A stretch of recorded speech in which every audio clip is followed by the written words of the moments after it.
On behalf of the captain and the crew, we'd like to welcome you on board Flight 068, now departing to a saga of lost luggage in Lisbon.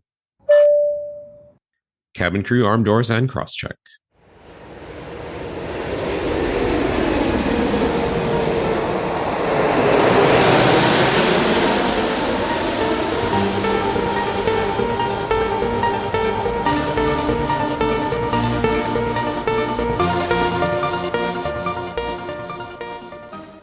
Thank you for listening to us today. If this is the first time listening to this podcast, welcome aboard. If you're a returning listener, we're glad you're back. Seat 1A provides tips and tricks from more than 5 million miles worth of flying to help you take off from the crowd.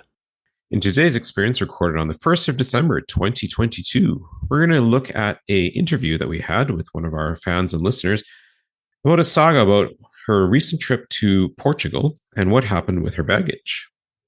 And then we'll wrap up with a discussion about current events in the world of aviation. All right. Well, it is December. Exactly. And, times are busy, and people are flying, and all sorts of things are going on. And, U.S. Thanksgiving just happened where, tons and tons of flyers, largest amount since 2019. But we can look back to the summer of 2022. And my gosh, there was luggage issues and chaos around the world. Yeah, it's like we had to really exit the storm to get to hopefully what is normal travel levels for the most part, at least in the vacation world. Exactly. Yeah, so one of my coworkers, her name is Stephanie. She travels a lot for business, for work, locally, nationally, internationally. And she was telling me the story about her awful experience involving delayed luggage / lost luggage and how it ended up. So I managed to interview her and kind of go through it all. Lots of interesting things, points to pick up on, and basically takes us through a journey with her and her mother, a combination of business and leisure, routing of Vancouver, Canada to Montreal, Canada to Lisbon, Portugal, and return via Toronto and then back to Vancouver. The question is, her and her mother were routed, but were her and her mother's luggage routed? Yeah. So let's have a listen. This is kind of a different format that we do. We're going to take a listen, then we will regroup and see what could or could not have been done afterwards. So here we go. All right. Welcome, everybody, to the Seat 1A podcast today. We have a special guest joining us who has a crazy travel story from summer of 2022, which was during the height of the baggage mayhem that was occurring in at least in the North American continent and definitely in Europe. This would have been in late June going into July. So with me today is Stephanie, my friend and coworker. Welcome, Stephanie. Hi, Vinod. Thanks. Happy to be here. Yeah, fantastic.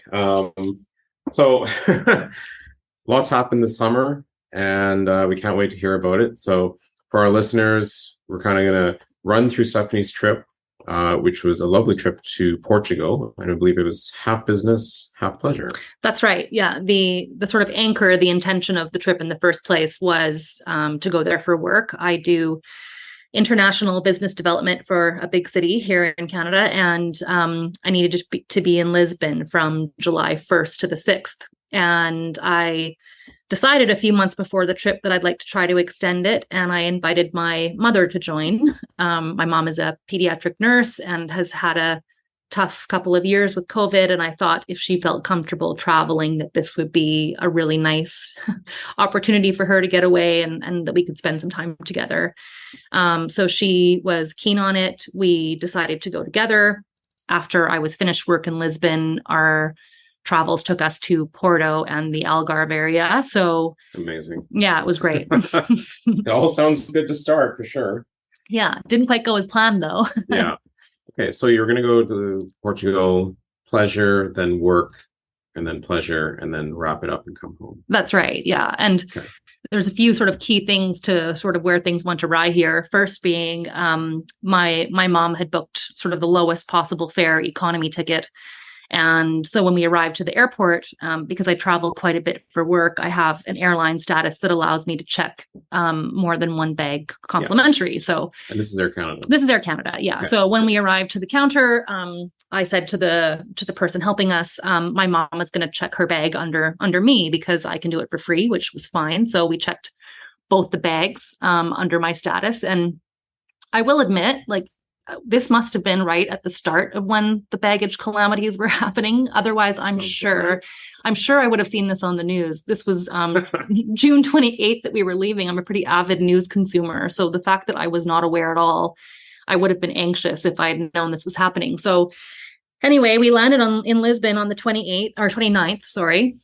We connected through Montreal. So that's the key. So what time was the flight out of Vancouver?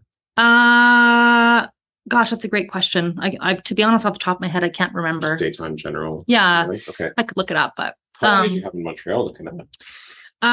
We had about so our flight from Vancouver was delayed by about an hour, and the rationale the pilots were giving us was that some of the baggage carts at YVR weren't working, so it was taking longer to get the luggage.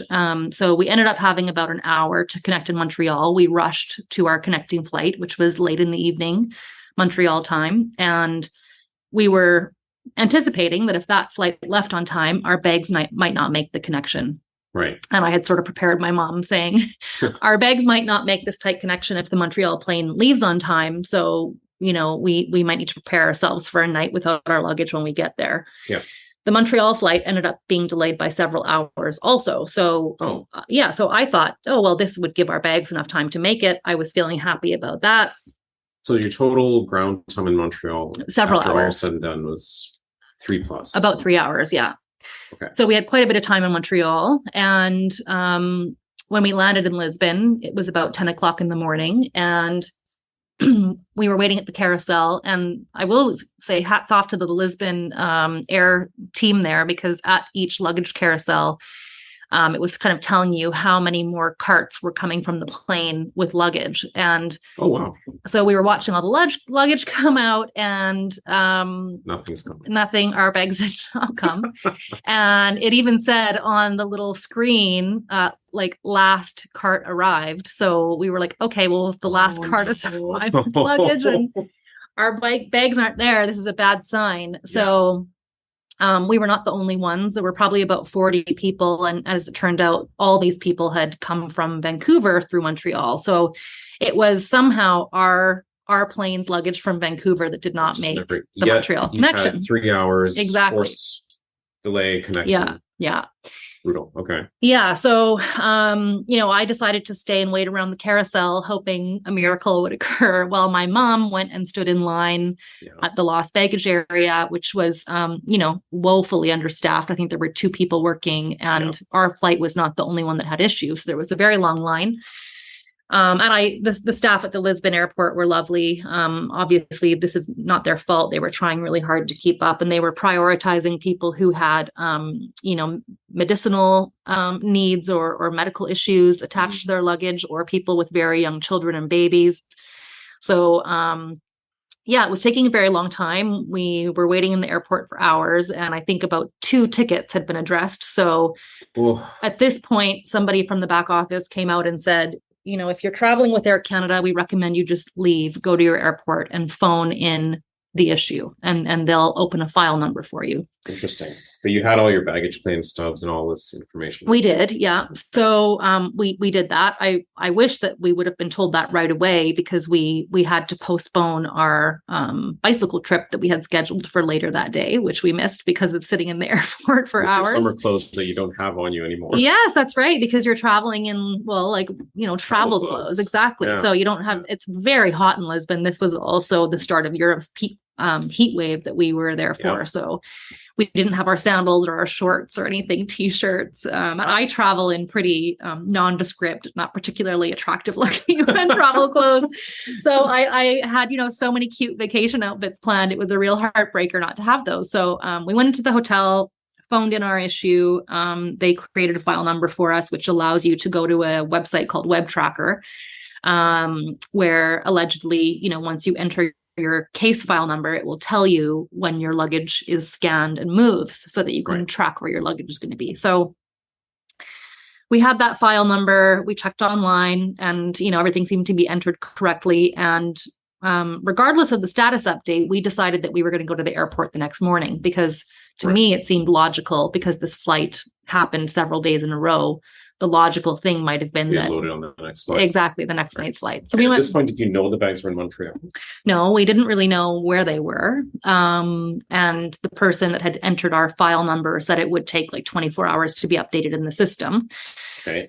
So when we woke up in the morning, we did check, and all it said was tracing continues, check back later. So we decided, well, let's just try, because, the night before when we landed, we had to go buy pajamas and, undergarments and toothbrushes and toothpaste and face wash and a couple things to get you through, 24-hour sleeping. And did you have, apart from the fact that you're a pretty savvy traveler, do you have any sort of guidance as to how much you could spend? It's very vague. To be honest, we even asked when we were phoning to start this file claim, we asked, how soon do you think we'll get our luggage? I'm here for work and vacation. My mother is here for vacation. We, have a couple essential bits with us. Like I had my contact, my airplane travel contact solution, but that's it. Yeah. So they were vague on the phone. They just said, well, it's a case by case basis, which is, obviously not helpful for us. No. So we gave up our afternoon in Lisbon to go shopping. And so you're not on the bike tour? Not on the bike tour. We didn't do that. We postponed it to the next day. Right. So we instead, went to a department store and to retail therapy. Yeah. But I will say, and I'm sure all of your women listeners will probably identify with this. I don't know about men, but for me, shopping when you have to shop is not particularly fun, and shopping for essentials like underwears and bras are especially not fun. Yeah. It's one thing if you see a lovely sort of souvenir clothing item that you want to buy, that's a fun thing for everybody. But when you have to buy basics, I don't need more pajamas or underwear. No. And you don't have a chance to take it home and wash it if you wanted to. That's right. Rip it off and wear it out. Yeah. But we were desperate and we were exhausted. And, it kind of had started our vacation days off with a really kind of negative start. Yeah. So we did go back to the airport the next day. And at the Lisbon airport, you have to go to this little sort of waiting room outside. You're not live in the baggage hall. Yeah, you can't just walk back there. There's security concerns, thank God. Yeah. What I forgot to mention is alarm bells should have gone off when we landed, because around our carousel were hundreds of bags stacked up against the wall. Yeah. So I should have said to myself, oh, this is very worrying. Yeah. So anyway, we went back and sat in this little holding room for about half an hour. And during that time, we got to chatting with a lot of the other people. There were probably maybe 15 people in the waiting room with us. There was one young couple who had been in Lisbon for 3 days. They had also flown on Air Canada, although I'm not sure which city they connected through. Yeah. There was a young couple with a 8-month-old baby. Oh, no. Who had been in Lisbon for several days without any of their stuff. And that day they had to take the train to Porto because they were going for a big bachelorette party that this woman was planning. And all of the bachelor. That's right. Well, that's why the husband was there to take care of the baby. Yeah. So they had thankfully packed carry-on bags with all of their baby supplies and baby clothing, but all of their own things had gone missing. Their stroller hadn't arrived, their car seat hadn't arrived, which means that they were like taking taxis with like their baby in their lap, which is very dangerous and like concerning as a parent, but like, what are you going to do? So I felt horrible for her, to have a baby and have to all of a sudden go shopping for yourself and be worried about this, momentous bachelorette party for your friend that you're planning. All the supplies were in one of the suitcases. Like that's devastating. So I felt bad for us, but I felt worse for some of the people who we were talking to in that room, especially the people with kids. So what happened is you're waiting in this room, and then one of the porter companies, like the luggage porter companies, will come back and check your passport, check your file claim number, and then they take 5 people back at a time to look for your luggage. From the infinite pile. That's right. That's exactly right. So while we were in this room waiting, I got to chatting with another young guy from our city, who was also had flown on the exact same flight that we did. So we got to chatting. He was really lovely. And we sort of exchanged baggage identifying information so that when we had gone to the back, we could keep an eye out for each other's bags. Okay. So he and I went together in a group of 5, and we decided to tag team it. So we would do complete circles 2 times around each carousel, regardless of where our luggage had come out. We wanted to check every single one. And how many carousels are there? There were about 15. Whoa. Yeah. So we spent the better part of an hour and a half searching, looking on every carousel, looking around every carousel for our bags. We did not find them, which meant we had to figure out what to do next. So he and I swapped contact details and decided we would take turns every few days going to look. Because what we learned while we were in that waiting room was that some people's baggage had arrived without them being notified on that website. Right.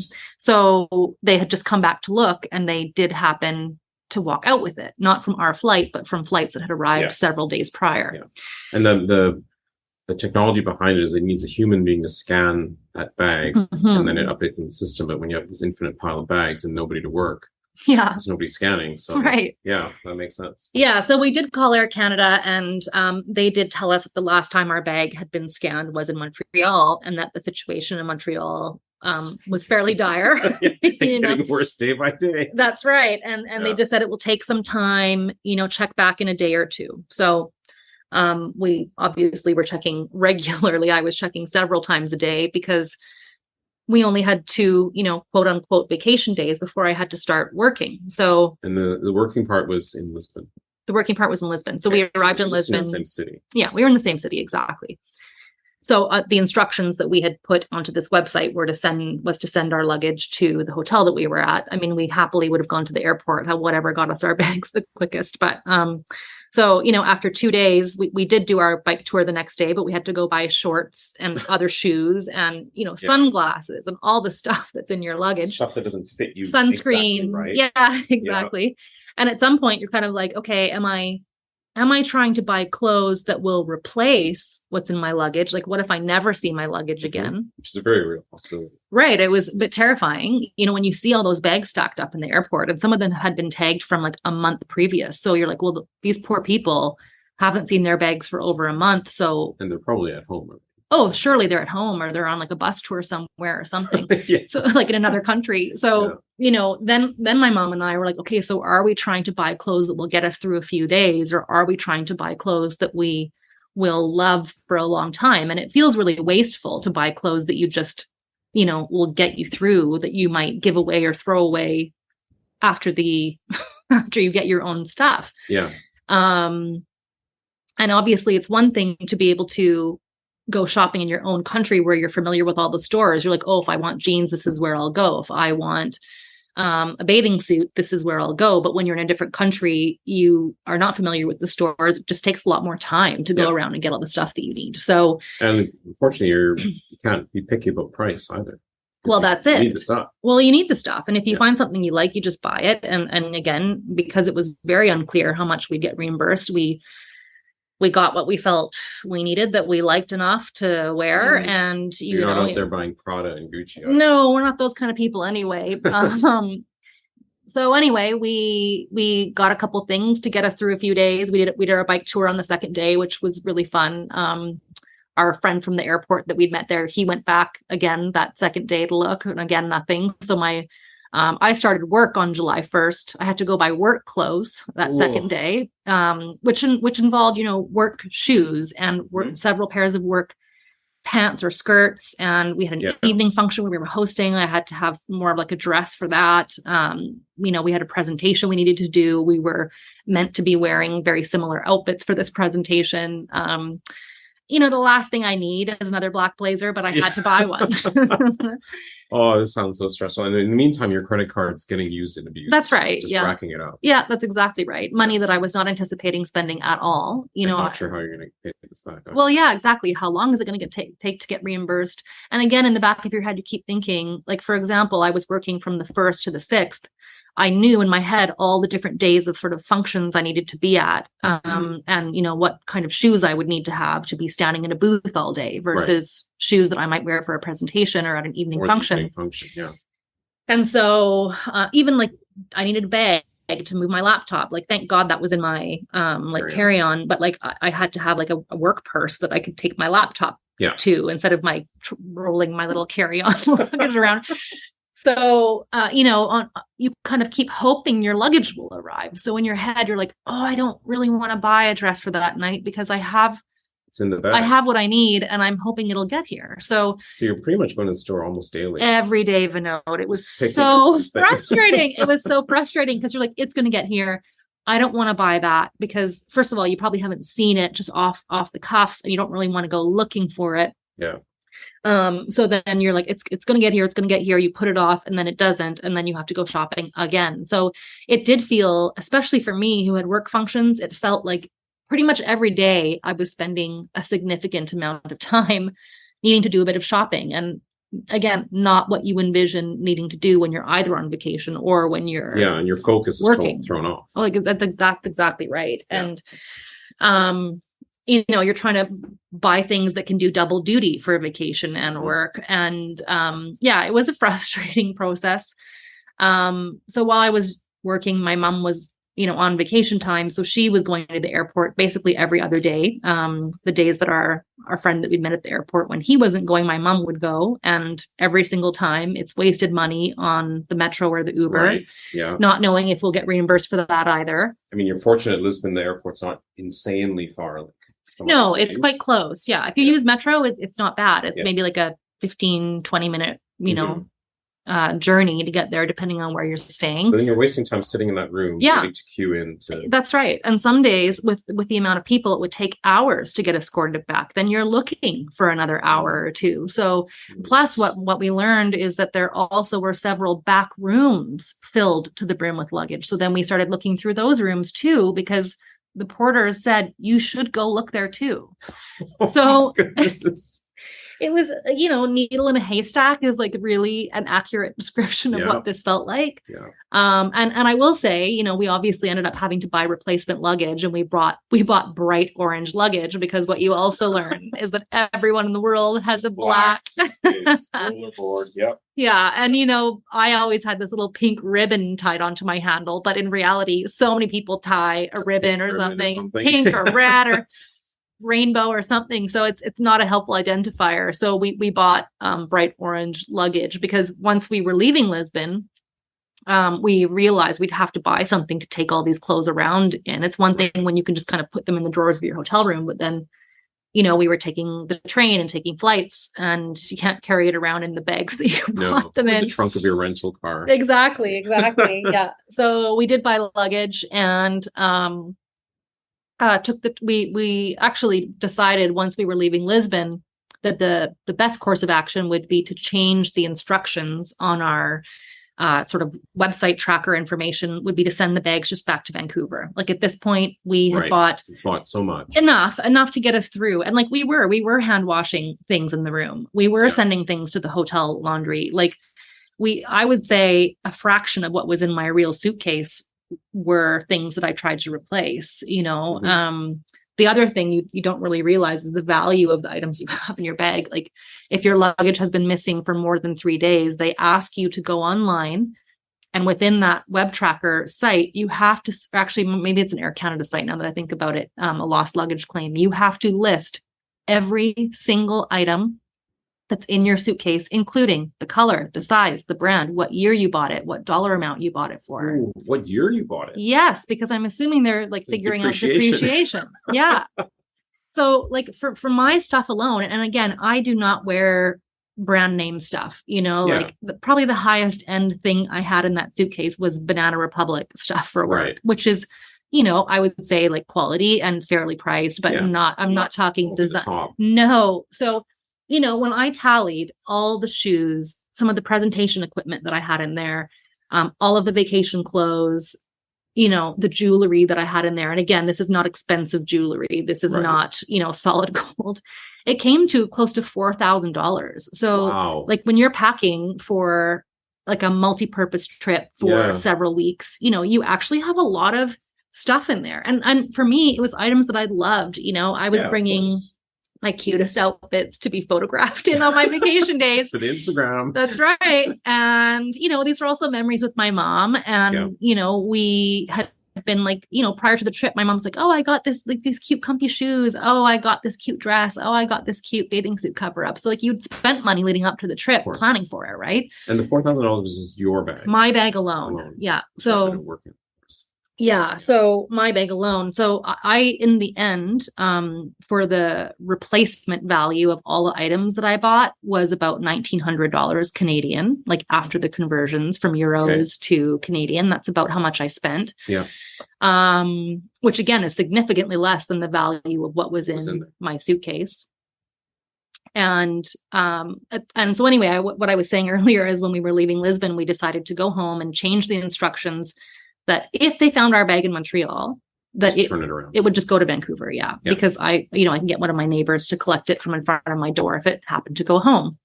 So we changed the instructions online, phoned Air Canada to confirm that the instructions were seen on their end. They confirmed and they said, yes, your bag is still somewhere in Montreal.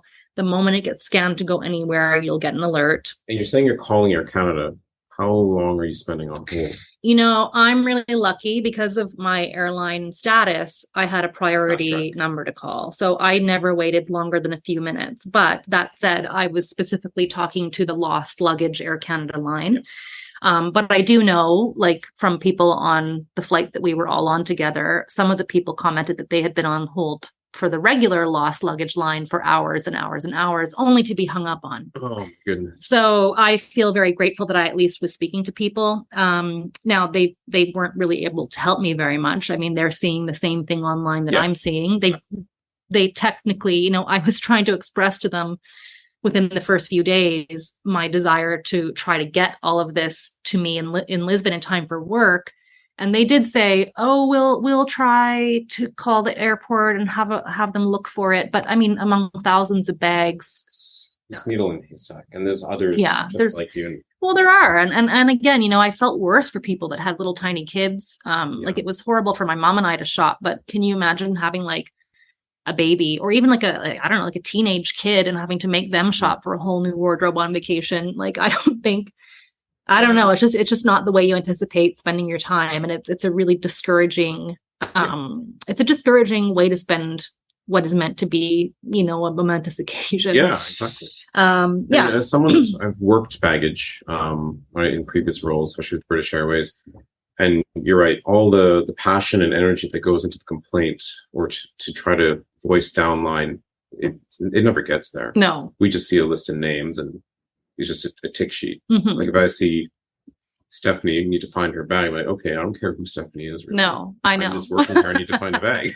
And you know what I would do? It's sad that it doesn't go through. Exactly. And but no, you know what I have to say? This is why I bought Orange Luggage. Is if I'm the baggage person and I have a million priority requests and I'm glancing at it, if I see orange bag, I'm like, that's an easy win. Yeah, exactly. If I'm going to find any bag today, it's probably that orange one. Yeah. So yeah, the more bizarre color, I think the higher chance you have of people wanting to take a shot at looking for it now. Yeah. But anyway, so when my work was finished on the 6th, the next day we took a train to Porto. We spent 2 nights there.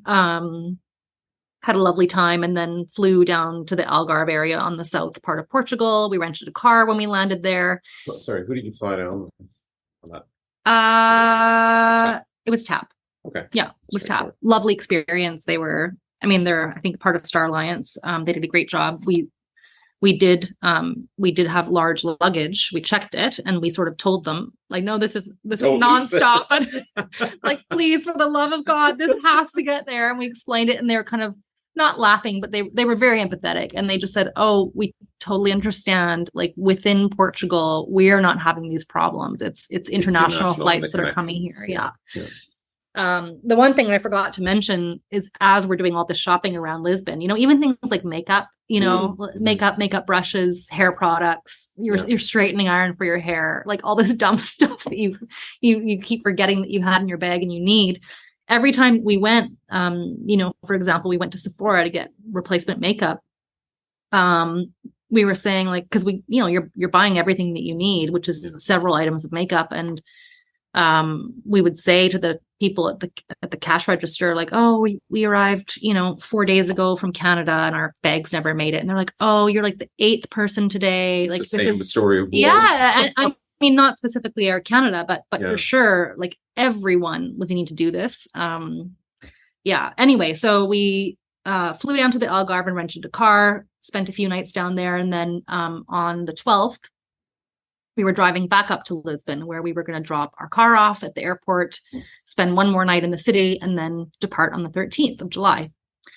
As we were probably about an hour outside of Lisbon, and I was driving, so my mother's phone had a local SIM card, so we were using her phone to navigate.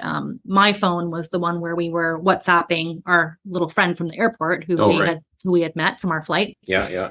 He sent a message. My mom said, "Oh, you've got a message from him." And I'm like, "Oh, just read what it says." And she's like, "Oh my goodness, he just messaged to say that a stranger who had just arrived from Vancouver texted him a picture of his bag to say, 'Hi, I don't know if you're still in Lisbon, but if you are, I got your name and number from your luggage tag, and your bag is sitting next to Carousel 4 in the Lisbon airport.'"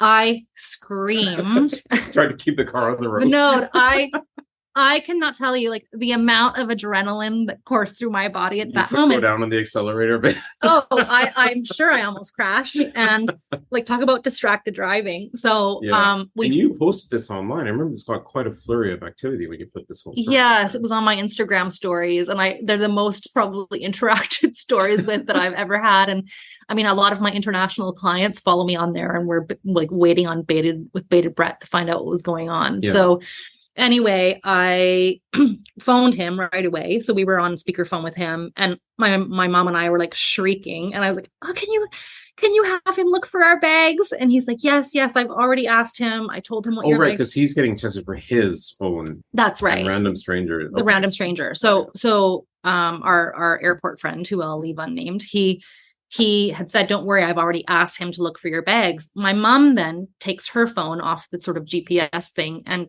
looks, and she has also gotten a text from this guy. So he had obviously been going down the line of luggage, and just looking at bag tags and shooting out texts. So he had said to my mom, "Hi, Betty. I don't know if you're still in Portugal, but your bag is sitting next to Carousel 4. Here's a picture of it." He sent a picture. He sent a picture. He sent a picture of the bag. Yeah. And so it turned out that my bag and my mom's bag and our friend's bag were all there sitting at the airport. They must have arrived within a few days, because our airport friend had been going regularly to look. Still, while you're that's right. He's still at it. He was still at it. He was our little guardian angel. We were in touch the whole time we were traveling around. He was in Lisbon to spend a month learning Portuguese. So he was he had an Airbnb. He was a lot closer. Less constrained time. That's right. Yeah. So he had been going every few days, and every few days he'd send us an update. We kept checking the online tracker, and then obviously both of us kept saying, it just keeps saying tracing continues, please check back later, which is it's like burned into my memory in the worst way. So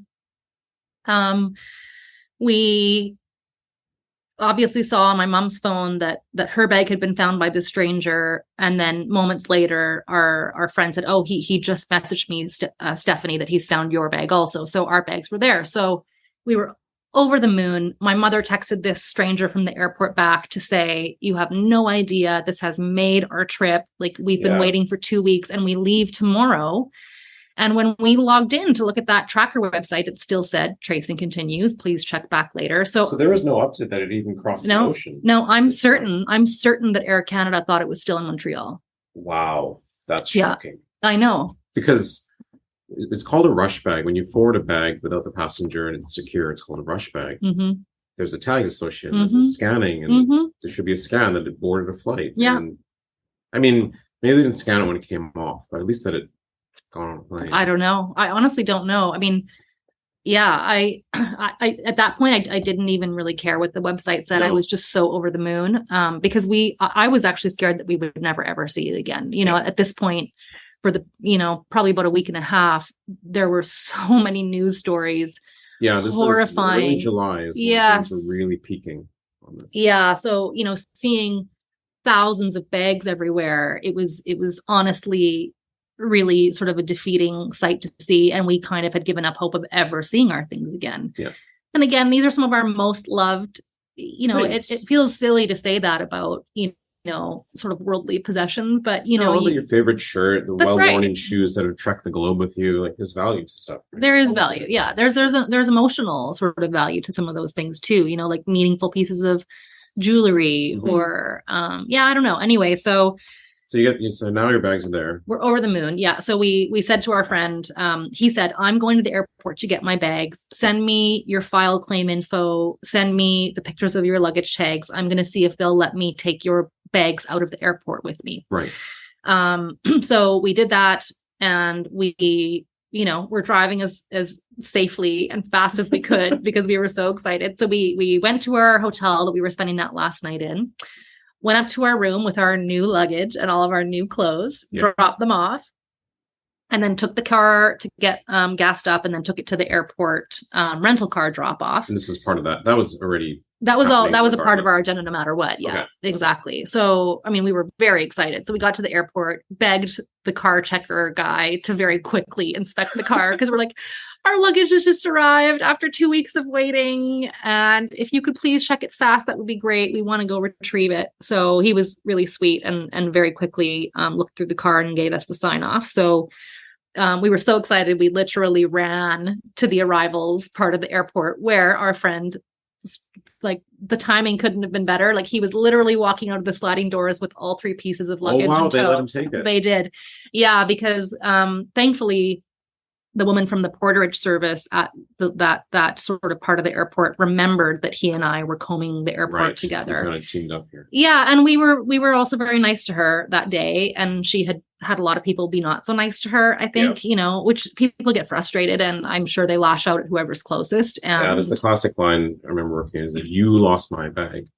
They don't mean to say you. Yeah. You know that they're meaning the general airline or the system as a whole, but you take it personally as a worker. Well, you do. Of course you do. And like, you and I work in the hospitality industry. Mm-hmm. I worked in hotels for several years, and I'm very aware, you're very aware of sort of the labor shortage at the moment. And, COVID was still happening or is still happening, I suppose. But, people are sick and can't come into work, or they're going through an absolute gong show of a day getting yelled at. And so they don't want to come into work anymore. So the people that do come in, they probably were short-staffed to start with, plus they're dealing with all of this frustration and anxiety.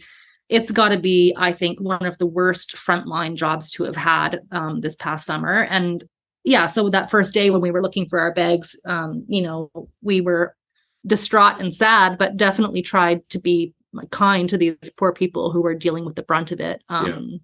Anyway, so she remembered us both from that day and was so happy that we had our bags. She's like, don't worry. She's like, I remember your friend Stephanie. You can definitely take it for her and her mom. So we were over the moon, and my mom and I went back to our hotel and like lovingly took out all of our favorite clothes. Wore everything all at once. We joked about doing multiple outfit changes. Whatever time you're on left. Yeah, exactly. So we both put on a cute outfit and took our friend who had retrieved our bags for us. We were like, we have to take you out for dinner. So we took him out to eat and treated him for all of his time that he spent going to and from the airport to look. And then the next morning we left. So we got with double the luggage. Yeah. And so we got to the front counter, the Air Canada counter the next morning. And again, now at this point, are you thinking you're going to have to pay for extra baggage? Possibly. You've maxed out your status allowance? Yeah, I'm allowed to have 3 bags under my status. But again, my mom being on her sort of like lowest possible fare, she would have had to have paid. So when we got to the Air Canada counter, I explained to the check-in guy, I was like, listen, we came from Vancouver 2 weeks ago. Our baggage did not come with us. And we only just got these 2 bags last night. So we had to get new luggage and get new clothes. So instead of having our only normal 2 pieces of luggage, we have 4. Yeah. And with my status, I'm allowed to check 3, but I'm hoping that you'll let us check 4, please. And he was fine with it. And he apologized for what happened, even though it had nothing to do with him. So he's probably a ground handling agent too. I'm not sure. Whoever is at the check-in counter, you'd know more than me because of your airport experience. Yeah, they're usually ground handling agents and outstation. So the fact that he's taken upon himself to, I guess, apologize or take a bit of heat is quite commendable, actually. Well, it is. And it really comes down to, hospitality is the opportunity to extend, an experience to someone, I think, in the end. Yeah. And I thought that was very gracious of him. He was really lovely. So we checked all 4 bags and off they went. And we were desperately hoping they'd show up. So you were coming back through Toronto. Through Pearson, yeah. At the height of, wow. We were, but we had quite a long layover. It was like a 4.5-hour layover. So I was quite sure that the bags would make it. And, I didn't know for sure, but it had been 2 weeks. I think there was enough outrage that I think the airports were making a concerted effort to do their very best. Yeah. I also think, unfortunately, even based on my own experience, I think the bags that had been lost during the first week of July were the ones that were really just sitting around. And for people who were going on new trips after that news fiasco that was happening, I think that the airports were making a massive effort to make sure that connections weren't losing luggage as much. So I had hoped that maybe there was some more attention being paid to that area. But in any case, we did land in Vancouver late that night, close to midnight, and all 4 of our bags made it. We were so happy. I kept telling my mom, this is, the fact that our luggage got found by a stranger the night before we came home, and the fact that they made it home, this is karma for us tipping all of our Uber drivers. Yeah. Now, what happened to the stranger? You know what? He was a lovely guy. I won't say his name because, we didn't really have too much correspondence with him. He had flown in from Vancouver that day. Oh, so he was Canadian. He was a Canadian. He was a Vancouverite like us. He had flown in and was waiting for his luggage, which did arrive at the carousel. But in the meantime, he saw all these bags sitting next to it. So he must have been up on what was happening. Yeah, I'm assuming. Yeah. And so he took it upon himself to be a good Samaritan. Yeah. And went down that long line of luggage and sent texts out to everybody. Yeah. Which I thought was just such a benevolent and a generous thing to do. So when we landed in Vancouver, my mom and I did the same thing. We saw a line of luggage next to our carousel. And while she waited for our bags, which came out fairly quickly, I went down the line of about a dozen bags that were sitting there and texted every single person that had a bag tag on with their phone number. Some of them could have been landlines, so I don't know, what that would have resulted in. But some of the people responded immediately, some of whom had connections in Vancouver and expected their bag to go all the way through. So instead of their bag being sent onto their connecting flight, it was still stuck. That it was sitting next to the carousel. So someone was like, "Oh my God, I just got off a flight and thought my luggage was." You shouldn't even have made it out to that carousel. Correct. So they were like, "Oh my God, now what do I do?" I'm like, "I don't know. I'm a passenger." Like, end of discussion. Yeah, stop. delete. Exactly. So I just said, I don't know. Like, you should go to the counter where you're waiting and ask them. I'm assuming you will have to leave the airport, go through customs, get your bag, and then go check back into your airline. Some of the texts we got back were people were like, "Oh my God, this is so nice of you to do. I'm in Edmonton. I didn't know where my bag was. Like, thank you so much." Right. And some of them were obviously asking me, like, what should I do to get it? I was like, I don't know. I can't give you any advice. I'm not really sure. So anyway, crazy. Yeah. So it was a very, I was just so happy to have the stuff. I was so relieved to have all my own things back. And my mom and I talk about it, now, of all the things that we sort of bought as replacements while we were away. There's maybe 1 or 2 items that we genuinely really like and will repeatedly wear. Most of what we bought was temporary measure. Yeah, it wasn't great, but it was the best possible option without giving up your whole time to finding that one perfect item. Yeah. So now you're out of pocket. In total, $1,900. In total, between the 2 of us, it came to about $3,900. That included the luggage. Okay. Canadian, this is the euro conversion. That includes like presentation equipment. That includes work and vacation stuff for me, vacation stuff for my mom. So now the claim back process. Yeah. So you need to submit all your receipts. I mean, I travel a lot for work, and getting reimbursed for travel is something I'm fairly familiar with, and I'm pretty militant about not losing money on the exchange rates and everything. So I took an entire day off of work to go to my mom's house. We went through our credit card statements, printed off the conversion to match with all the receipts, to show what the actual dollar amount was that we paid for everything. Then you need to go in and line by line type every single thing that you've purchased, where it was from, what size, what color, how much the dollar value was. And it allows you to do a whole claim for you as a passenger and then a whole claim for someone else as a passenger. So the file number, because both pieces of the luggage had been checked under my name, it's attached to my ticket. Right. So I had done the original lost luggage claim. And I also went in and did sort of the matching expense submission claim. Mm-hmm. I listed, in both cases, I listed my mom as the other passenger attached to one of the bags. Yep. And I listed her, like we delineated between the sort of spent expenses, whose was what. And so it took, when you submit Air Canada, you get an automated response saying it will take up to 15 days to reply. Right. And I did get a reply about 2 weeks later saying that our case had been reviewed and we were being reimbursed $2,200. Out of 3,009. That's right. Okay. And so I replied and said, I'm confused by this amount. Can you explain your rationale? Because, we spent considerably more than this. Mm-hmm. And again, I don't think we were being excessive with what we bought. Like we didn't go out and buy fancier things than what we owned. We didn't buy like 10 shirts to replace 4. No, exactly. And like I said, we were hand washing things. We were, sending things to the hotel laundry.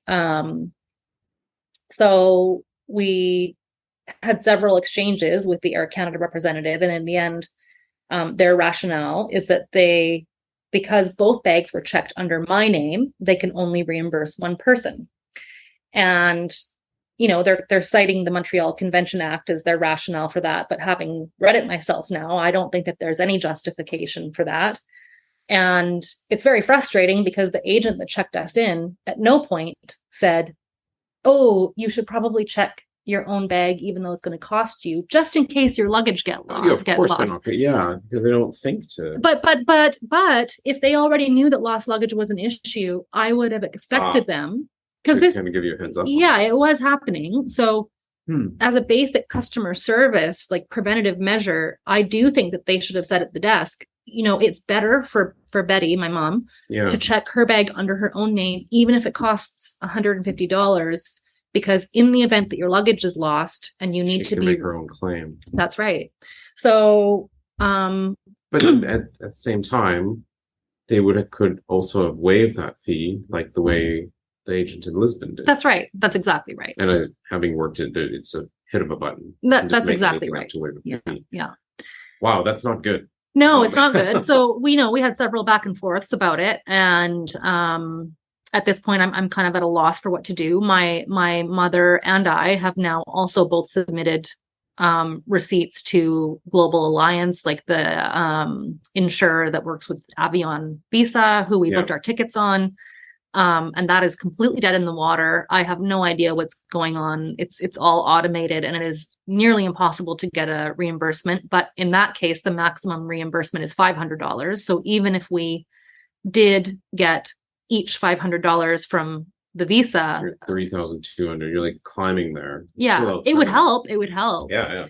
But yeah, it's been a very frustrating experience. I think that Air Canada probably making lots of profit throughout these summer months because of all the travel. I think that they are, adhering to what they see as the absolute, like sort of bare minimum that they are obligated to do, and are not taking into account the actual experience that people have been through and what the right thing to do is. And it's been frustrating. I used to work for Fairmont Hotels, and I had friends, for example, that would travel to Fairmonts in other countries or other parts of the of our country. Mm-hmm. And if they had an issue, let's say in the Beijing Fairmont, or if they had an issue in Lake Louise, because they know me, they would contact me and they would say, I don't know if you can help, and I always would. That's a part of customer service. Regrettably, we do have contacts with Air Canada. They have not inserted themselves in the same way, which I find disappointing, especially considering they benefit from the conferences that we bring to the city. Absolutely. So yeah, it's been a hugely frustrating experience. In September, like a few months later, still nervous about losing luggage, having gone through that experience. I did a 2-week business trip to Europe, and even the day I was leaving, the forecast in all 3 cities I was going to be spending time in was hot. It was supposed to be like 24 degrees every day for 2 weeks in all 3 cities. Yeah. The first city, yes, it was lovely. Amsterdam was delightful. But the next 2 cities I went to, it was very cold. It dropped from, instead of being like 24 degrees, it was like 13, 15. And I did not have the right clothes with me. Now, if I had brought checked luggage, I did carry on only for the first time in my life. Like, and 2 weeks for me, like as a woman, to like pick 2 pairs of shoes and like some dress for the elements. That's right. That's a lot. That's right. And again, this is a work trip. I had several client meetings, presentations, dinner functions. So you have to be extremely sort of stringent with what you decide to put in the bag when you're gone for 2 weeks. You're not a backpacker that can just roll it up and chuck it in and cram it. Well, exactly. And like, I did that in my 20s, but I'm not doing that now. Yeah. And so, that whole trip in September was a very frustrating experience because not only did I have inappropriate weather clothes, I didn't have room to buy stuff because I had a full suitcase. Yeah. So I did buy a rain jacket, something I did not want to spend money on as a Vancouverite. I already have multiple rain jackets at home. But it was torrential when we were in Brussels, and I don't think I really had much choice. Even with an umbrella, the rain was horizontal and I was soaking wet going into client meetings. So yeah, I mean that's carry on only is not a great solution for me anyway, when you're gone for that long. So it's been frustrating. I would really have loved to be fully reimbursed, but I'm not expecting that to happen. No, and it's disappointing. I mean, you obviously have status, which comes into play. You're booked on the same ticket. There's 2 passengers. Yeah. And the buck stops there. That's disappointing. Yeah. Yeah. Yeah. But yet, in a country like ours, where there's only 2 major national carriers, chances are you're going to be on an Air Canada flight pretty soon. Oh, I've already booked like 4 more trips with them this year. Yeah. Since that experience, So, I am using them still. I mean, to switch to a different alliance, like, I don't know, I might call One World next year and see, like, can you carry over my status? And I'll use them as my alternative next year. Yeah. Wow. It was awful. I don't wish this on anyone. And again, as frustrating as this was for my mother and I will say, there's people who had it way worse, like with babies with safety issues, with people who had medical conditions. I will say I'm very grateful to all the pharmacists in Lisbon because my mother and I both are on medication, and when we went, they thankfully didn't require a doctor's note. We explained what happened. They just took it verbatim. Yeah, exactly, and we were able to buy it there. Yeah, which was really nice. For the most part, there was one type of medicine they didn't have that my mom needed, and so I don't know. I mean, being reimbursed fully would have made up for the frustration that we experienced, but to be out of pocket, a significant amount of money on a trip where we would not have to have probably spent any of that money is really frustrating. Yeah. I'm trying to think back in hindsight if there's anything you could have done differently, but as you've been talking, I'm just trying to keep a mental note. I don't really think there is anything different that could have been done. Well, in hindsight, for sure now, I would never let anyone else check their bag under my ticket, despite my status, knowing that. So, that's a frustrating thing. And I don't think on that trip, because we were doing both vacation and work for me, I don't think I could have done carry-on. I think I would have just had to have checked a bag. But my mother probably, if we knew, if that had been all over the news before we were leaving, my mom maybe could have tried to do a carry-on. Yeah. And if I had been doing only work or only vacation, I probably could have also done carry-on, because I did it in September. But I guess another thing you could have, in theory, done is in Montreal during the connection that was as it was, you could have gone to a customer service counter and asked for a baggage trace. You wouldn't think of doing that because you trust the system. What would that have done? It would have confirmed that the bag was loaded onto the plane potentially. Well, but that's what it would never have been, and then they would have had no information. Right. So here's what's weird. Like, once we had that text from the stranger about our luggage, we did log into the website, and it said it was still in Montreal. And we had phoned on our way to the airport. Also, we phoned Air Canada and said to your hotline. That's right, to my hotline. And this very nice young gentleman who was on the other line, he's like, no, you're the last time your bag has been scanned was upon arrival into Montreal. So maybe there is another way to trace it, but I don't think that Air Canada was plugged into that system. No, like at the time of connection would have been the last time that they would have been active on it, because they would have known where on the Vancouver plane it was, which container, where did all that go, and basically when that plane took off with you on it, that was the last that anybody was going to scan anything on that. I know. In that pile. Yeah. Amongst the 40 passengers as well. Yeah, I know. Like we weren't the only ones. And, I know my story is not unique. Like I think there was a Twitter handle created, like AC lost my luggage or something. And people were having crazy stories like this. Like a friend of mine had been missing her luggage for over a month. She left on an Air Canada trip from Seattle, and it was a different airline that contacted her a month later, like just a different airline employee who had been walking through the airport, saw a bag just sitting there, phoned her and said, your bag is here. Yeah, what do you want to do? Yeah. And she's like, wait, what airline are you from? Like, it wasn't even Star Alliance. Oh, no. So another Good Samaritan out there. Yeah, exactly.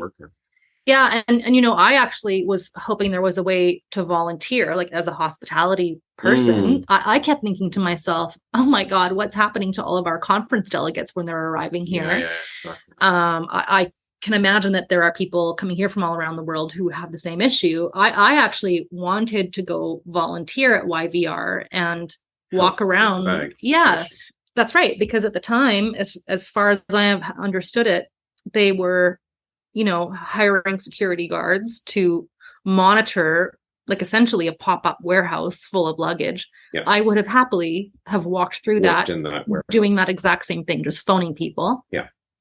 And then, one by one, figuring out how to get those bags home to people.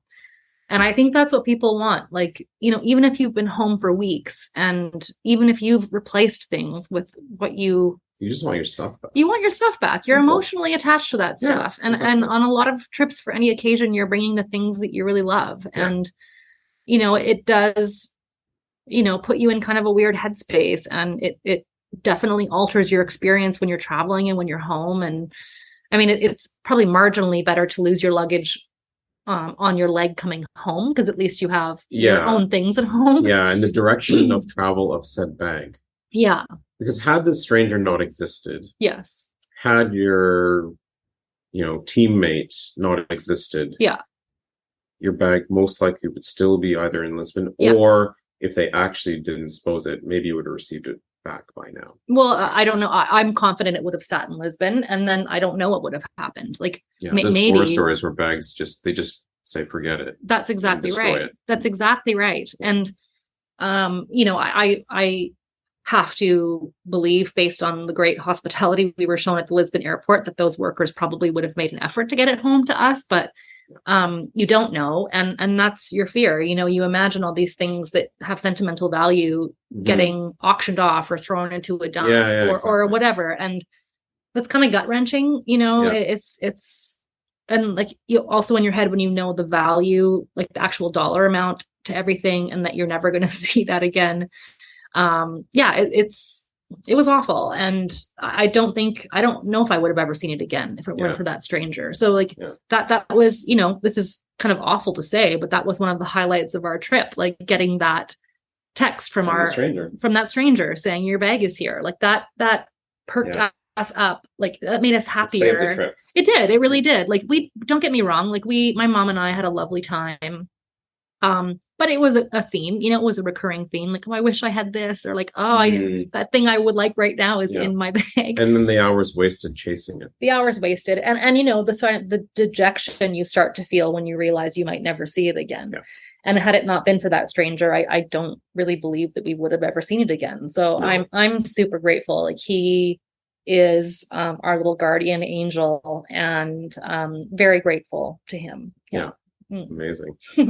Well, thank you so much for sharing your story. Yeah, you're welcome. A lot of lessons to kind of process and digest. Yeah. I'm sure it's going to strike home to a number of listeners that have probably either been in the situation or have friends, colleagues that have been through the horrible summer 2022 nightmare. Yeah. I mean, pre-pandemic, I don't think it would have been that bad.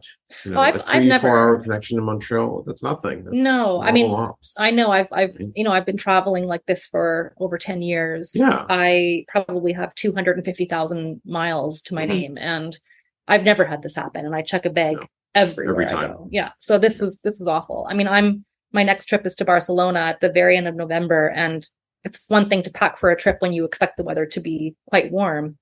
I'm not expecting it to be warm in Barcelona. So I think packing will become more challenging when you're traveling somewhere that's cold. Are you carry on only? I'm gonna do carry on only. Oh dear. I can't stomach that again. And it's changed the way I think about what I bring. It's if that last trip had been warmer weather, it probably would have been fine. But I don't know. It just doesn't allow you to do a lot of contingency planning.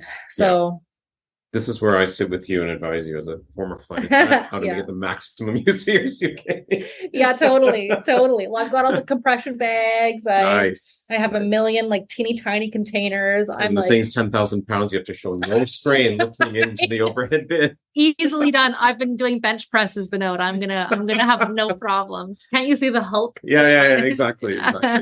Awesome. Well, thank you for taking the time. It's been my pleasure. Joining our podcast. Thank you. Jeff and I will continue on and insert this in and see where this goes for a theme. But it's great to get some insight from someone real life, real time as to what happened. So, and if you are out there listening, 10,000 times thank you. That is a pro seat 1A tip beyond. Yeah. If there was a seat ahead of seat 1A, you would be in it, sir, ma'am, group. Yeah. So. Awesome. Well, thank you once again. My pleasure. Well, that was quite the experience, and thank goodness for the kindness of good Samaritans and strangers, and just a wild ride of bags. And I remember reading about it all this summer when I flew, and I checked from Toronto to Frankfurt and to South Africa back to Canada, and I was like, well, is stuff going to happen? And fortunately, I didn't end up with like she did, but it was in the back of my mind that what could go wrong.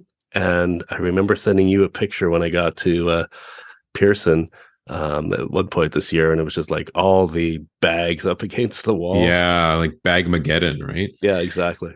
Yeah, and rooms and rooms of bags. And that's literally where these bags were. Like the end scene in Indiana Jones and the. Yeah, that's right. Like climbing all over it. And I think, based on the dates when they flew, the whole putting your air tags in the bag wasn't quite a known thing just yet. Right. Yeah. Yeah. So I think that may have helped a little bit. But yeah, I mean, they started the journey. And what was interesting is as they were flying into Montreal, it was apparent that it was going to be a very tight connection, which indicates bags may or may not connect. But in the end, it ended up being a long connection because that second flight from Montreal to Lisbon. Yeah, it was 3 hours out. Yeah. So one thing that, and again, frame of context here, it is summer of 2022. I'm sure every customer service desk and gate had lineups. They were rammed and jammed right full of people. The ones that were staffed exactly. as well. Yeah.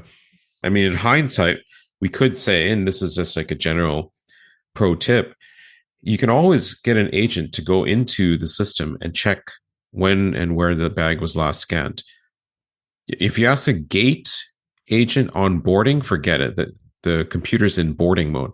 So you need to do this when there is time, such as a long delay or something, either at a customer service desk or the way that the agents sign in at the gate. Generally, you'll have one of them that's, for lack of a better term, fully signed in. I mean, they have ticketing ability and a whole suite of things that they can do. And the other computers will be signed more into like operative mode to be ready to start scanning and boarding the aircraft. So if you can find one of those, present your luggage tag, they should be able to look and see where they were last scanned. Are they scanned, literally in the floors below them on the ramp or not? So that's one thing to kind of keep in mind when you have these connections. If you are worried about your bags, you can do that. Mm-hmm.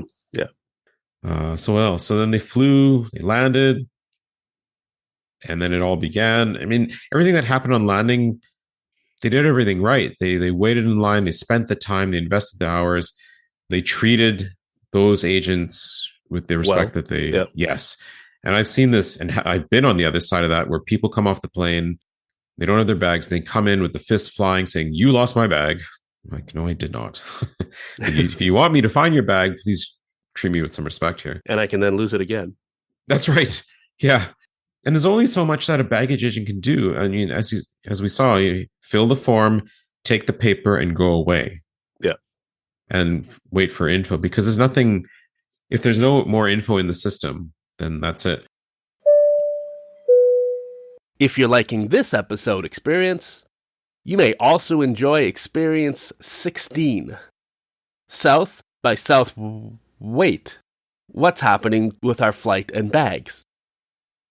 It's available wherever you listen to your podcasts. The whole thing about teaming up with that friend they had there. Yeah. Brilliant. Absolutely brilliant. I mean, that was cool. And I know our friend Stephanie is charismatic and is able to engage with people very well. So that was a really smart tactic to kind of get through it. And again, different airports, different worlds, different cultures. It may not work. Yeah. If you can make it some work, places may be bureaucratic and say, well, no, we can't do it because you're not this person. Yeah, exactly. And, it was neat. I think I asked at the end, like, how did this guy have so much time? He was like moving there or something. No, and he was studying in Portugal. So yeah, it was like he had some time. And I think that would have been a really great way to learn how to speak Portuguese when you're learning all of the bureaucratic business language. No kidding. And also befriending baggage agents, because generally to work baggage, especially when you're in off station, obviously Air Canada is being handled by a ground handler. Mm-hmm. And as you commented there, that the one guy taking ownership for for checking in 2 sets of bags and paying extra, and you're like, it's a rather incredible that as a ground handler that he took it on himself on behalf of Air Canada. Yeah, exactly. So it's only a certain amount of agents are trained in baggage. It's not like just every agent that works for an airline can just simply go work baggage. There's training and qualification to it. So to kind of get to know, if she's going, a couple of days in a row, mm-hmm. get to know these people and make friends with them and be that friendly face. And this is, this is what we tout in our podcast is how do you, as we say, take off from the crowd. These are the little tidbits that kind of help you move along ahead of the crowd. And her comment about going and buying very distinct colored luggage was an interesting situation as well, because everybody ties something to it, or a lot of people do, and then many people don't. But it's like, we've got a lineup of 25 black roller bags. Yep. Number 22 on the chart. I think I still remember that. Yeah. BK 22s. Yeah. Now, one thing that, they did, which again, every person's circumstance is different.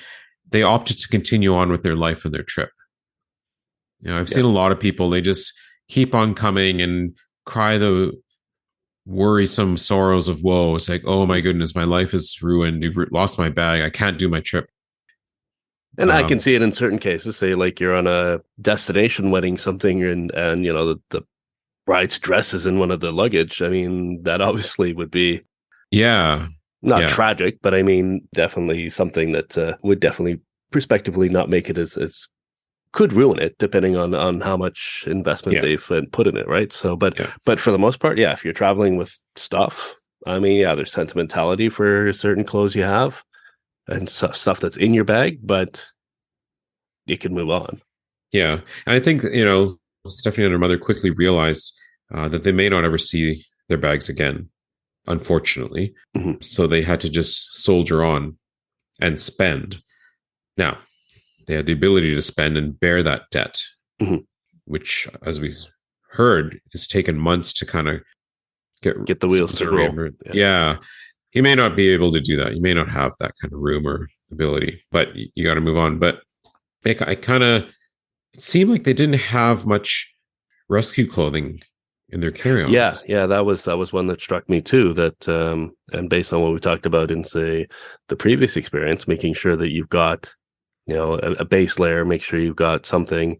And I know myself, a lot of times if I'm traveling somewhere warmer in the summer, it's like, all right, well, pack a pair of shorts and sandals or something just in case. To get it going. Yeah, exactly. Which in the end, I think all the trips she's doing now, all carry on based on this horrific experience. And the other thing that struck me as well was, a comment about medication being in the bag, and all the people who were lining up in Lisbon, them prioritizing people who had medication in bags. And I know on the the check-in thing on say the Air Canada site, it's like, well, keep your medication out.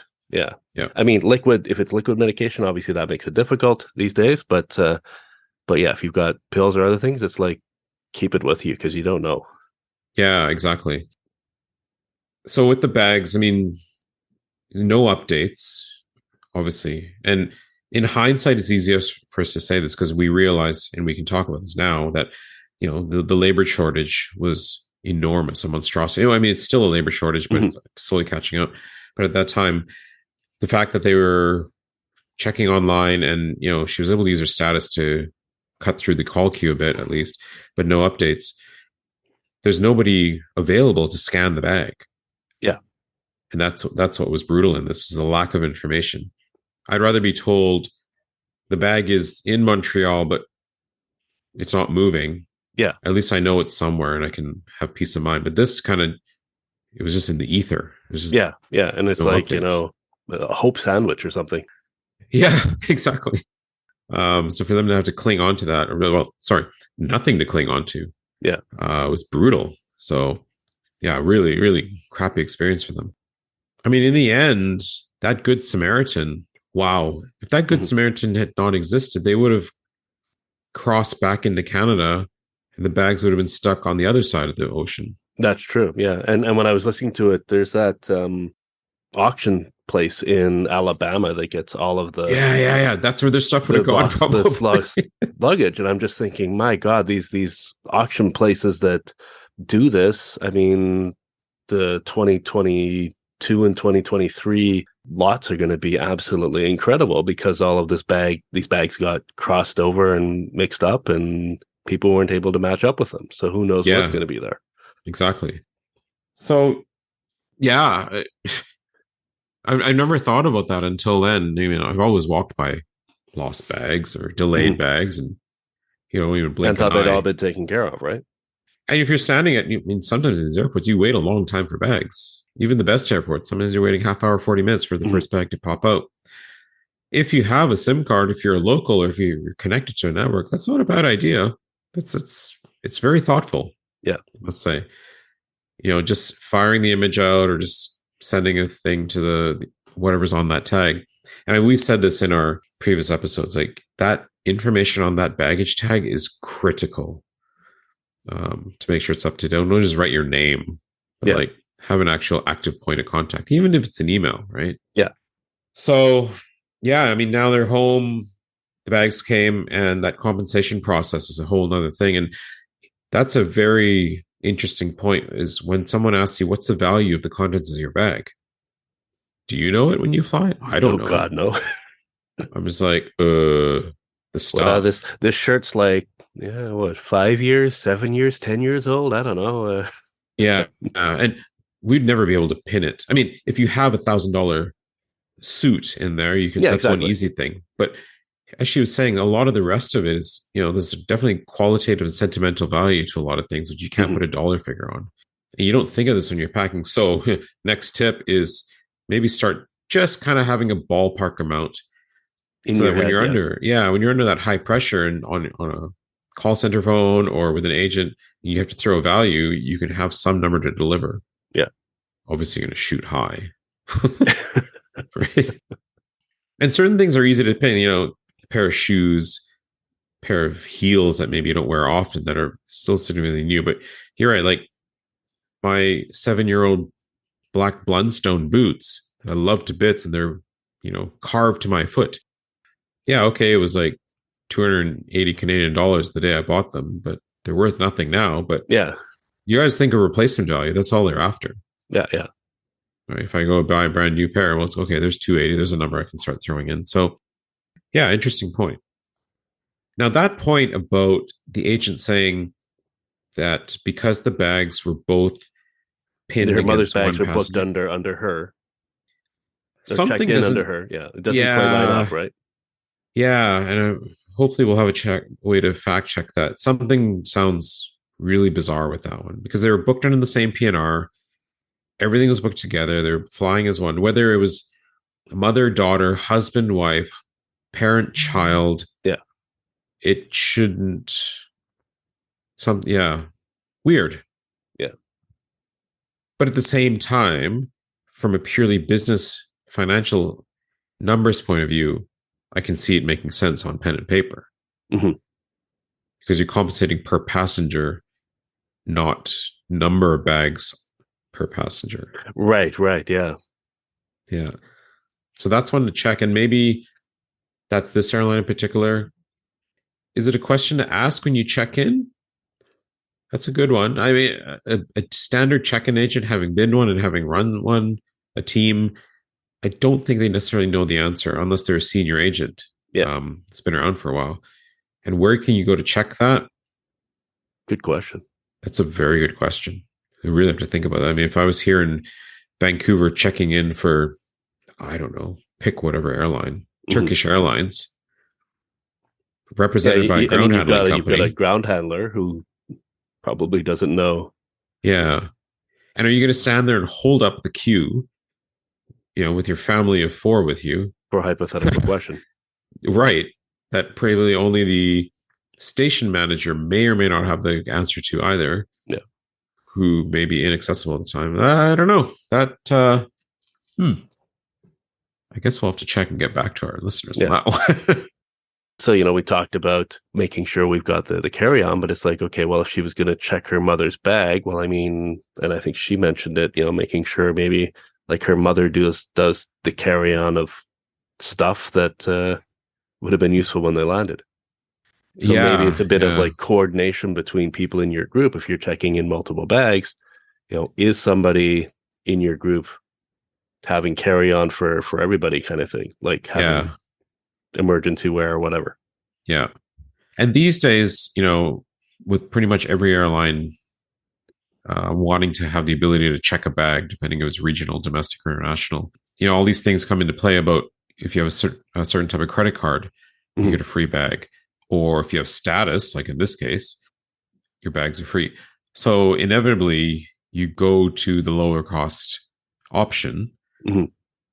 Is this a sneaky trick that airlines are aware of, potentially? Mm-hmm.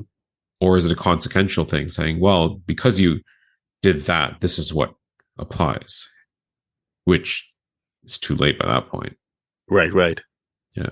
So, they've obviously managed to get, what was it, about 2/3 or 3/4 of their spend back. What are their options now? They're done with the airline. So I guess. Do they have other coverage? Yeah. Double it up. Can you use a credit card? Well, you can't use a credit card for items in the bag. No, but she would have been using the insurance attached to the credit that card. come with it, right? Yeah. Yeah. But did she buy separate travel insurance on top of the credit card? It didn't sound like it. Yeah, it didn't sound like it. Yeah. So yeah. And I don't think I would have. I would have just assumed that I'm covered. Yeah. General statement. I'm covered. And knowing how much, over the last couple of years, insurance companies, took a hit for travel related stuff, very much that they're, squeezing every rock that they can to make sure that they save as much money as possible. Yeah. And you can buy specifically just baggage insurance. Yeah. A lot of the insurance models have the medical and all that stuff, but you can separate things out. So I think it's worth, for everyone listening, kind of just brush up on what are your options if you want to go and get some baggage lost/delay insurance. It's definitely worth it.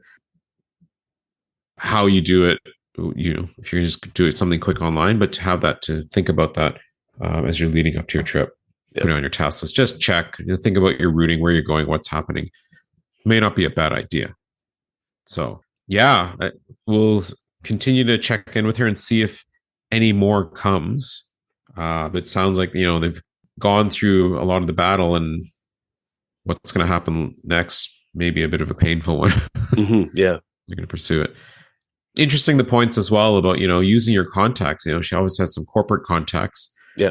That coulda, woulda, shoulda maybe stepped in. Mm-hmm. But then again, airlines are mammoth corporate beasts. Mm-hmm. So hard to say. If it was a much smaller airline, regional based, smaller local office, that may have been a bit of a different scenario.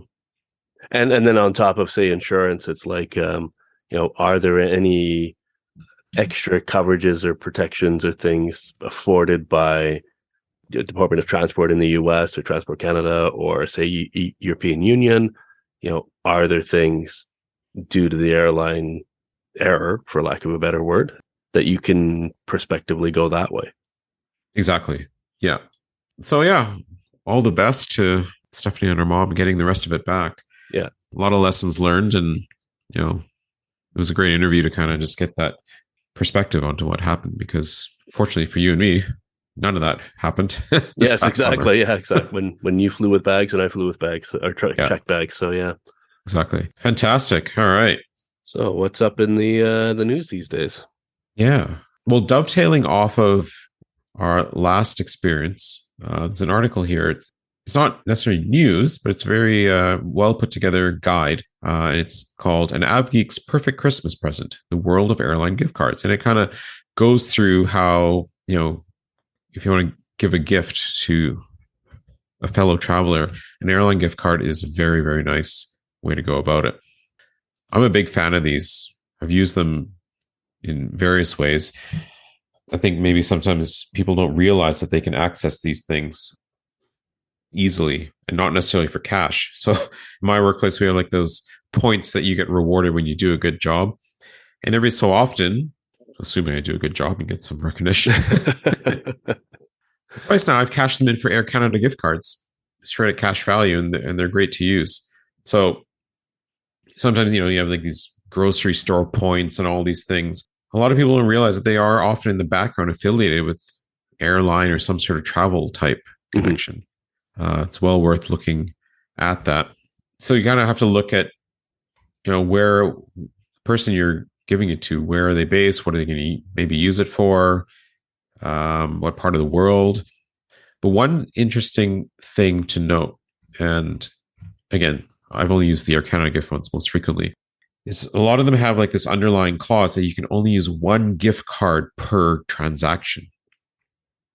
So if you have $200 gift cards and you're buying like, a trip for your family, you can only use one of those $100 gift cards in the PNR. Right. So you might have to split somebody off if you want to use another one. Yeah, which has its own complications. Yes. I once thought that I could do that, use $100 for the purchase of the tickets, and then use another one for purchasing of seats or baggage and stuff. It doesn't work. It's still the same flight reservation. Discount code for related to the PNR. Yeah. So you just gotta be a little bit careful with that, how you're going to do it. So obviously I try and spread them equally to kind of make things work. Yeah. So keep an eye, Black Friday sales of, well, what is this now?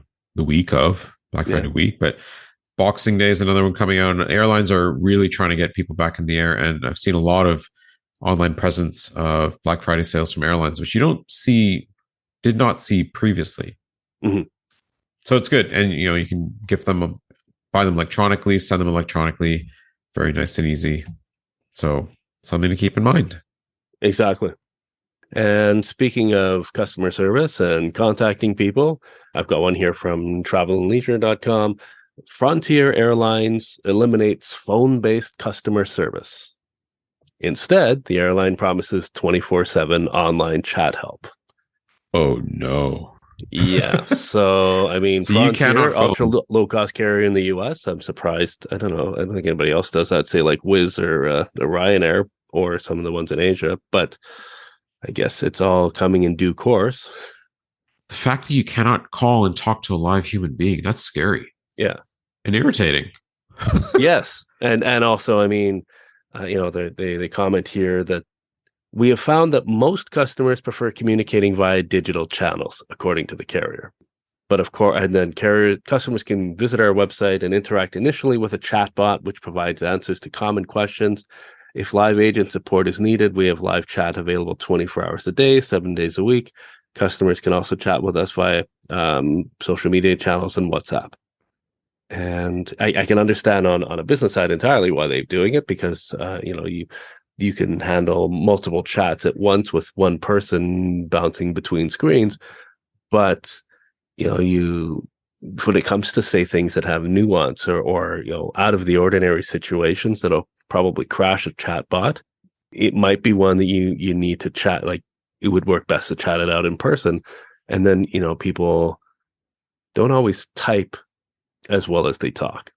Exactly. That's exactly what I was thinking. I mean, for you and I to have to deal with that, we're pretty good typers. I think I could probably explain things, but I would get really tired of it really fast. Yeah. I'm just thinking of people that are not computer literate, or people who don't have command of the language to be able to say it properly, or seniors who don't have a phone or a computer at all, or people in general who don't have one.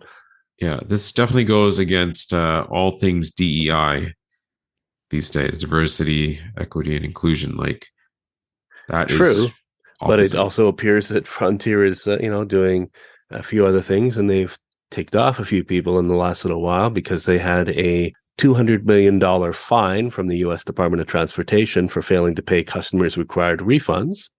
And at the same time as they're doing this chat situation, they're reducing their weight limit for checked bags, speaking of checked bags, on its flight to a maximum of 40 pounds or 18 kilos. And then the airline also charges ancillary fees for extra things like seat selection. Wow, they're really going bottom barrel here. Yeah. It's crazy. So I guess, in that case, it's like, well, sure, Frontier, they are known as ultra low cost carrier, and you pay for what you get. It's becoming like a bus. We buy a bus ticket, you just buy the ticket, and that's it. You don't think of getting support for a bus ticket. Right. Pretty much they've gone to that point. So, all right, well, let's see where that goes. Waiting for some, fantastic, article saying in tabloid press or something saying, I got stuck, whatever. Like Christmas, or couldn't see my family, or couldn't do something because of some tragic event, because of these, lack of people to talk to. And I'd be curious as to where their call centers are located. And we've touched on this before as a method of recovery, is calling a call center outside of the country you're having a problem in. But that's simply because the call volume is less. Yeah. And those are fully trained agents. But the way that seeing this going, this might be an offshore call center for all we know. Yeah, just doing the chat responses. Yeah. And do they really understand the product that they're trying to service? And again, as you said, the nuances and the local familiarity. That's a very good.